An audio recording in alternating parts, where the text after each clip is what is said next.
ബീഹാറിൽ പാലത്തിന് പിന്നാലെ മൊബൈൽ ടവർ മോഷണം. ബീഹാറിലെ ബക്സർ ജില്ലയിലെ ഡുംറവാൺ പ്രദേശത്താണ് അത്യപൂർവമായ മോഷണക്കേസ് നടന്നത്. 132 അടി ഉയരമുള്ള ടവർ പൊളിച്ചു കടത്തി മോഷ്ടാക്കൾ. ടവറിനൊപ്പം ഉണ്ടായിരുന്ന ജനറേറ്ററും മറ്റു ഉപകരണങ്ങളും മോഷ്ടിച്ചു. കുറച്ചു മാസമായി ടവർ പ്രവർത്തനരഹിതമായിരുന്നു.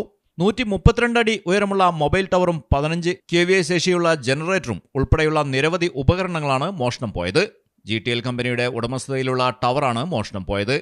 അറ്റകുറ്റപ്പണിക്കായി കമ്പനി ജീവനക്കാർ എത്തിയപ്പോഴാണ് മോഷണ വിവരം അറിഞ്ഞത്.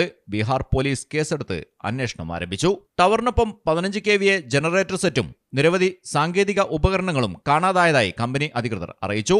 ടവറും മറ്റ് ഉപകരണങ്ങളും മോഷണം പോയെന്നാരോപിച്ച് കമ്പനി പ്രതിനിധി പോലീസിൽ പരാതി നൽകി.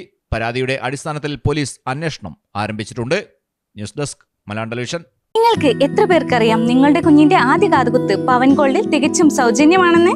എന്നാൽ പത്തരമാറ്റ തിളക്കത്തോടെ 10 വർഷമായി പവൻ ഗോൾഡിൽ ആദ്യ കാതുകുത്ത് തികച്ചും സൗജന്യമാണ്. മാത്രമല്ല പരിചയസമ്പന്നരായ ലേഡി സ്റ്റാഫുകളാണ് നിങ്ങളുടെ കുഞ്ഞുങ്ങൾക്ക് കാതുകുത്തുന്നത്. പവൻ ഗോൾഡ് തിരൂർ.